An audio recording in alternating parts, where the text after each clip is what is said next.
Hello everyone, let's start today's topic. आज हम यहाँ पे बात करने जा रहे हैं स्टैंडर्ड 12th की हमारे सब्जेक्ट की, which is regarding economics. And नया चैप्टर है, चैप्टर नंबर 8, एग्रीकल्चर सेक्टर की बात कर रहे हैं। तो कुछ बेसिक चीज़ें इन्होंने एग्रीकल्चर के बारे में समझाई है। मोर ऑफ जो मैंने इस चैप्टर में ऑब्जर्व किया है तो डेटा और इन्फॉर्मेशन वाला पोर्शन ज़्यादा है, कंसेप्चुअल पार्ट कम है। बिकॉज एग्रीकल्चर सेक्टर है क्या वो हम जानते हैं। एग्रीकल्चर एक प्राइमरी सेक्टर है इंडिया में और बहुत ही इंपॉर्टेंट सेक्टर है। बिकॉज पूरे कंट्री की जो पॉपुलेशन है, आज भी हम देखें तो पहले जब हम स्कूल टाइम में पढ़ते थे तो हम वो डेटा रीड करते थे कि around 70% population in India is dependent on the agriculture. Then पढ़ते थे 58% population is dependent on agriculture. आज की डेट में वैसे अप्रॉक्सीमेट बोलते हैं कि अभी भी 50% पॉपुलेशन डायरेक्टली एग्रीकल्चर के ऊपर डिपेंडेंट है। अब यहाँ पे जो हम पढ़ रहे हैं ना, वो डेटा पढ़ने वाले हैं कि क्या हो रहा है क्या नहीं हो रहा है, एग्रीकल्चर सेक्टर किस तरीके से इंडिया में काम कर रहा है। So let us start. Intro देख लेते हैं। Agriculture sector is the primary and important sector of all economies in the world. This sector is not only providing food grains, vegetables, fruits, flowers, but it also provides raw material to the industrial sector. ये सब कुछ cover होगा। The agriculture productivity of every country is different. That gives production, employment and income generation in various proportions. Importance of agriculture sector देखें, since ancient times India has been an agriculture nation, वो तो हम जानते ही हैं। Due to high dependency on this sector for production, for employment and for exports. तो हम कहीं ना कहीं इस सेक्टर पे बहुत ज़्यादा डिपेंड करते हैं, ध्यान रखना है। Indian economy is dependent on agriculture for various aspects. The main reason being, if Indian agriculture sector fails to produce food grains, vegetables, fruits, flowers, not only affect but the raw material which are cash crops and used in industries. मतलब industrial production के लिए भी agriculture based goods की requirement होती है। जैसे sugar factories में आपको शुगर केन चाहिए, उस तरीके से हम बोल सकते हैं। फिर उसके बारे में बताया हुआ है, therefore they become costlier which influences the life of people. मतलब सप्लाई जो है वो इनफ कभी भी अवेलेबल नहीं होता है, तो ऑब्वियसली शॉर्टेज हो जाती है। And because of that prices भी राइज हो जाते हैं, बहुत बार इम्पोर्ट्स भी करने पड़ते हैं जिससे प्राइस कंट्रोल में रहे। तो ये सब सिचुएशन जो है वो आप देख सकते हो। In addition to that, the big proportion of India's population, अब मैंने आपको बताया था 2011 के सेंसस में, जब मैं बता रहा था, मैं जब स्कूल में पढ़ रहा था तो दैट टाइम अराउंड 70% बोलते थे। तो 68.8% पॉपुलेशन रूरल एरियाज में रहती थी। And if agricultural production fails, then the income of big mass gets negatively affected. Due to this, they have to reduce demand of the industrial products. Thus, on one side, industries are not getting enough raw material, and on the other side, industrial products are not adequately demanded. Thus, it can be said that the agriculture failure provide failure for industrial sector also, and where both are badly affected, it is very obvious to say that the third sector, which is the service sector, also faces fall in the demand and income. तो यहाँ पे बोल रहे हैं कि हर चीज़ connected है। Agriculture sector पे हम पूरी तरीके से डिपेंड करते हैं, और हमारा इंडस्ट्रियल सेक्टर और फिर उसके बाद जो सर्विस सेक्टर है वो भी एग्रीकल्चर पे डिपेंड कर रहा है। क्योंकि एग्रीकल्चर सेक्टर फेल होगा तो जो फैक्ट्रीज़ हैं उनको रॉ मटेरियल नहीं मिलेगा, रॉ मटेरियल नहीं मिलेगा, प्रोडक्शन नहीं होगा, तो आगे ट्रेडर्स क्या करेंगे जो सर्विस प्रोवाइड कर रहे हैं, जो गुड्स आप तक पहुंचा रहे हैं। अच्छा, पैकिंग सर्विस, ट्रांसपोर्टेशन सर्विस, वो लोग भी तो खाली बैठे रहेंगे ना, तो नुकसान कहीं ना कहीं सबका होने वाला है। तो एग्रीकल्चर सेक्टर अगर फेल होगा तो पूरी इकोनॉमी फेल होगी। और आज की डेट में एग्रीकल्चर के ऊपर एक बड़ा डिबेट चल रहा है, फार्म लॉज के ऊपर बड़ा डिबेट चल रहा है। तो ये कंसेप्ट जो है आज की डेट में हमारे लिए बहुत ही ज़्यादा रिलेवेंट है। Agriculture sector is known as the backbone of the nation. सही बात है, बिल्कुल सही बात है। India utilizes industrialization since 1956। Government of India has made efforts to industrialize the nation, but even today India is known as an agriculture-oriented economy. No doubt, industrialization बहुत high scale पे हुआ है, still हम अभी भी agriculture economy में ही count हो रहे हैं. It should be noticed that due to planning efforts, dependency on agriculture production, income, employment, export revenue have been reduced. कम हुआ है no doubt, लेकिन अभी भी majorly हम depend कर रहे हैं. In spite, even today the development rate of economy is dependent on agri sector. तो ये agro sector पे depend कर रहा है. प्रेजेंट सिचुएशन क्या है उसका डेटा आप देख सकते हो यहाँ पे। Contribution in the national income, पूरे कंट्री की इनकम में एग्रीकल्चर का कितना कंट्रीब्यूशन है, तो आप देख सकते हो कि ईयर वाइज ये कैसे कैसे रिड्यूस होता गया है। तो आज की डेट में अब 2011-12 का इनके पास स्टैंडर्ड डेटा है, तो आप ऑब्जर्व करो कि रिड्यूसिंग है, जो ट्रेंड है उसको समझो। 53% हमारी नेशनल इनकम एग्रीकल्चर से होती थी, आज 14% हो रही है। तो इसका मतलब बाकी 86% इनकम अदर सोर्सेज से भी आने लग गई है, तो ये भी क्लियर है। अब यही इन्होंने नीचे पैराग्राफ में एक्सप्लेन किया है, तो मैं भी कुछ नया नहीं बता रहा हूँ, मैंने ऑलरेडी आपको समझा दिया। अब एम्प्लॉयमेंट की बात करें, इंडिपेंडेंस के टाइम पे 72% हमारी आबादी एग्रीकल्चर एक्टिविटीज़ में और एलाइड एग्रीकल्चर एक्टिविटीज़ जैसे केटल रेयरिंग, फिशरीज़, फॉरेस्ट के प्रोडक्ट्स, पोल्ट्री, ये सब के अंदर इन्वॉल्व थे। और अब ये डेटा रिड्यूस होते होते चेंज हुआ है। 2001-2 में 58% हो गया, 2014-15 में 49% हो गया। जो मैंने आपको बोला था कि 50% लोग आज भी खेती में इन्वॉल्व हैं, तो वो ये डेटा आपके सामने।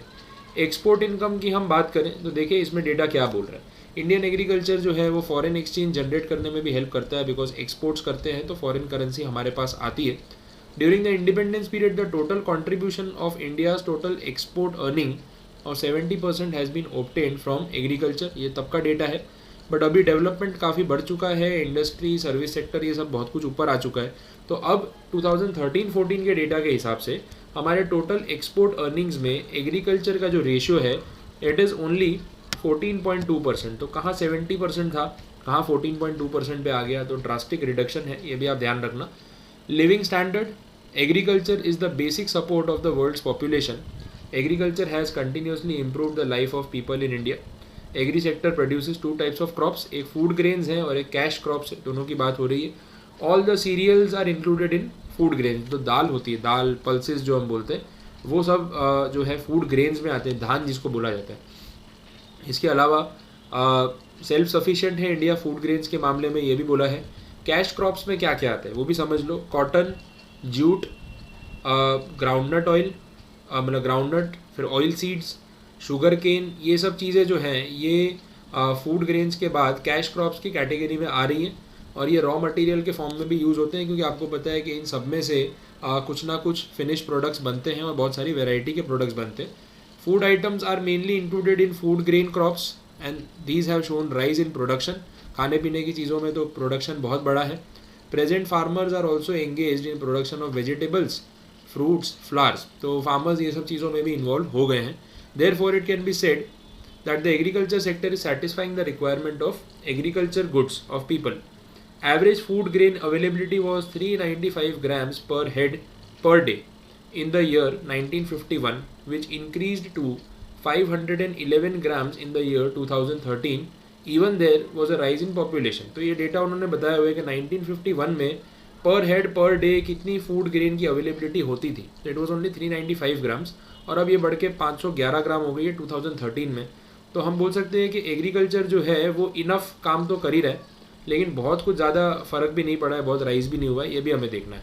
तो एग्रीकल्चर में कितना ग्रोथ हुआ, कितने मेट्रिक टन हम प्रोड्यूस करते थे और अब कितना कर रहे हैं वो भी आप देखो। 1950-51 से लेके 2013-14 तक आते आते फूड ग्रेन का जो प्रोडक्शन है 51 मेट्रिक टन से लेके 265 मेट्रिक टन तक पहुंच गया, 5 टाइम्स हो गया। बट पॉपुलेशन भी 5 टाइम्स हो गई है। तो तब 30 करोड़ की पॉपुलेशन थी और आज 140 करोड़ की पॉपुलेशन है, तो वो भी 5 टाइम्स ही है। तो उसी रेशियो में ये चीज़ बढ़ी है। पल्सिस में देखो इतना प्रोडक्शन ग्रो नहीं हुआ है कंपेरेटिवली अगर देखा जाए। शुगर केन में हुआ है, ऑयल सीड्स में भी हुआ है, कॉटन में भी हुआ है। तो पल्सिस की कहीं ना कहीं कमी हो जाती है कितनी बार, और उस वजह से हमें इंपोर्ट भी करना पड़ता है, ये सिचुएशन भी है। और ये नीचे जो पैराग्राफ है ना उसमें आप देख सकते हो कितना राइज हुआ, कितने टाइम्स, ये वो सारा डेटा जो है वही का वही वापस वो जो टेबल में था ना वही सारा डेटा यहाँ पे उन्होंने रिपीट किया है। तो नथिंग न्यू, आप उसको एक बार पढ़ लो या टेबल समझ लो तो भी इनफ है।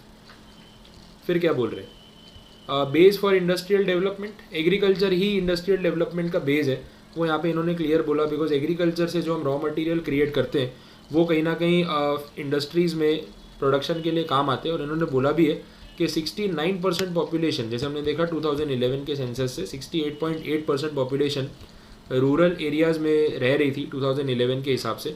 तो ऑब्वियसली कहीं ना कहीं नोटिसेबल पॉपुलेशन वहाँ पे रह रही है, और वही हमारा मेन सोर्स एग्रीकल्चर जो है वो उनकी इनकम का मेन सोर्स रहता है। And due to that only rural areas are demanding industrial products, television, fridge, bike, mobile etcetera, ये सब चीज़ों की गाँव में भी अब ज़रूरत है। अब डिश टीवी गाँव में भी है, टेलीविज़न गाँव में भी है, क्योंकि आबादी वहीं रहेगी तो ऑब्वियसली डिमांड वहाँ पे रहने ही वाली है। तो ये भी सब रीजंस हैं। इसके बाद नेक्स्ट टॉपिक जो आ रहा है, नेक्स्ट ब्लॉक आ रहा है, वो स्टार्ट करते हैं, causes of the low productivity of agriculture. अब कुछ इश्यूज़ है कि प्रोडक्टिविटी क्यों कम है, क्या रीज़न है कि एग्रीकल्चर उतना प्रोडक्टिवली काम नहीं कर पा रहा है जितना उसे करना चाहिए। तो वो कुछ फैक्टर्स यहाँ पे हम देख लेते हैं, ठीक है। शुरू करते हैं 8.3। देखें, India is an agriculture oriented nation, ये चीज़ तो बार बार रिपीट किए जा रहे हैं, कुछ नया नहीं है उसमें। One of the major problems is low agriculture productivity. In reality, agriculture productivity, it can be in terms of productivity per hectare or income per hectare are being measured. Agriculture productivity is very low, मतलब ऐसा बता रहे हैं कि per hectare जो area होता है, acres and hectares बोलते हैं, तो एक हेक्टर एरिया के बेसिस पे गिनते हैं कि उसमें कितना प्रोडक्शन किया जा रहा है, कितना एग्रीकल्चर एक्टिविटी हो रही है। और वर्ल्ड के बाकी कंट्रीज़ के कंपैरिजन में जब देखते हैं तो बहुत कम हो रहा है प्रोडक्शन, ऐसा पता चल रहा है। इंस्टीट्यूशनल फैक्टर्स हैं, कुछ टेक्नोलॉजिकल फैक्टर्स हैं, अदर फैक्टर्स हैं। तो देखें इंस्टीट्यूशनल फैक्टर्स में क्या है, इन्होंने बोला है the influence of those farmers who work in the institution and are felt in the physical, social, economic and legal factors are institutional factors. Such factors are negative. Due to that, agriculture development is very low or of a very least level. Therefore, low productivity of agriculture being seen. जैसे बोला है ज़मींदारी का system है, मालवारी का system है, रोतवारी का system है, and they are the land revenue collection systems which are implemented by the Britishers. Facility of agriculture finance, marketing, ज़मीन की ओनरशिप, ये सब जो है ये इंस्टीट्यूशनल फैक्टर्स में आते हैं और ये बहुत ज़्यादा रेजिस्टेंट और नेगेटिव है. मतलब इन शॉर्ट ऐसा है कि ज़मींदारी, कि भाई ज़मीन मेरी है, आप मेरे यहाँ काम कर रहे हो, फिर आप उसमें से इतना हिस्सा मुझे दे रहे हो एंड ऑल, तो यू नो मजदूरी ज़्यादा हो जाती है फार्मर के लिए, जो रियल फार्मर है, और वो बेचारा कभी ग्रो नहीं कर पाता. मतलब ज़मीन का मालिक फ़ायदा ले रहा है लेकिन फार्मर वहीं का वहीं है. तो जो ब्रिटिशर्स के टाइम की जो पॉलिसीज़ हैं, बिकॉज ऑफ दैट पॉलिसी यहाँ पे प्रॉब्लम क्रिएट हो रहा है. Land revenue collection system, 3 revenue collection systems जैसे बता रहे हैं यहाँ, ज़मींदारी, मालवारी, रियोतवारी, ठीक है, ये सब सिस्टम बोले हुए हैं जो इंडिपेंडेंस के टाइम से चले आ रहे हैं. अब देखें इसके बारे में क्या एक्सप्लेन कर रहे हैं वो. टेनेंट्स ऑफ लैंड और landless labours were cultivating the land under these systems. वही होता है ज़मींदार, मतलब ज़मीन किसी और की और आप उस पर खेती कर रहे हो. जो लार्ज शेयर ऑफ क्रॉप है वो कहीं ना कहीं उसी के पास चला जाता है. और just by leaving substance level of farmer the entire crop was compulsorily taken by the landlord as the rent. तो बेचारा खेती वो करता है और सारी फसल ये ले जाता है. This was the reason why farmers were not interested in increasing productivity. तो उनको मालूम है कि हम इतना एफर्ट करें उसका फ़ायदा क्या है, ज़्यादा से ज़्यादा हिस्सा तो यही ले जाएगा, हमको क्या मिलेगा. तो एफर्ट्स की जो वैल्यू ही नहीं होगी तो मेहनत क्यों करेंगे. तो वो उतनी मेहनत करते हैं जिससे उनका काम चल जाए, तो वो अपने आप चीज़ें स्टेगनेंट होती जाती है. As a result the production did not increase as per the nation's requirement and not according to the requirement of the cultivators. तो चीज़ें कम पड़ रही है.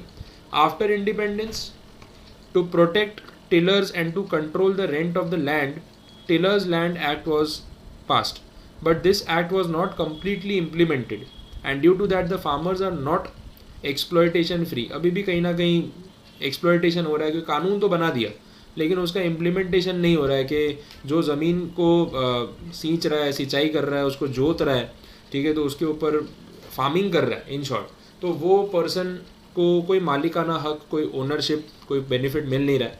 तो ये प्रॉब्लम आ रही है. एग्रीकल्चर फाइनेंस, एग्रीकल्चर फाइनेंस में क्या बोला है, majority of the farmers are facing poverty in India and they are in need of agriculture finance to buy fertilisers, seeds, pesticides, etc. They require finance to do cultivation. But since independence, a great role is played by private money lenders. 71.6% agriculture finance business was managed by money lenders in 1951. अब ये दूसरा point है, finance जो पैसे उधार देते हैं कि भाई आप हमारे पैसों से आप खेती करो और फिर जो ब्याज है वो चुका देना. तो ये बोल रहे हैं कि 1951 में तो ये मनी लेंडर्स जो हैं इनका ही काफ़ी कंट्रोल था. They were providing finance at a very high rate of interest and not even that they were doing manipulation of account to exploit the poor farmers. तो पैसे बनाने के लिए लोगों ने ये किया. After independence the government had nationalized banks which has reduced the importance of these money lenders. Government has expanded institutional agricultural finance by constructing regional rural banks in 1975. और एक और बैंक बनाई गई जिसको शॉर्ट में नाबार्ड बोलते हैं, national bank for agriculture and rural development in 1982. ये सब एफर्ट्स की वजह से मनी लेंडर्स का जो रोल है वो सिर्फ 27% रह गया, जो एक टाइम पे 71% था, और बाकी का जो है वो ये इंस्टीट्यूशंस मैनेज करने लगे. These factors prove that the farmers are paying high cost to avail credit and due to that their revenue remains very low. As profits are remaining very low, farmers are not much interested to improve the productivity. To do agriculture oriented work and the agriculture productivity is also remained low. तो ये सब regions की वजह से कहीं ना कहीं वो काम उनको उतना इंटरेस्टिंग नहीं लग रहा, बर्डन सम ज़्यादा लग रहा है। एग्रीकल्चर मार्केटिंग क्या है इसमें, due to weak infrastructure facility, जो विलेजेस में ज़्यादा फैसिलिटीज़ नहीं है, not having adequate road transportation facility, even agriculture markets have different rates of produce at the time of season and at the end of the season. Rates में भी फ़र्क आ जाता है बिकॉज सीज़न की शुरुआत में दाम अलग है, सीज़न ख़त्म होने पे तो दाम अलग है। Majority cases high prices benefits go to the traders and holders, जो पहले ही खरीद के रख लेते हैं ना, वो फार्मर्स तक वो बेनिफिट पहुंचता नहीं है।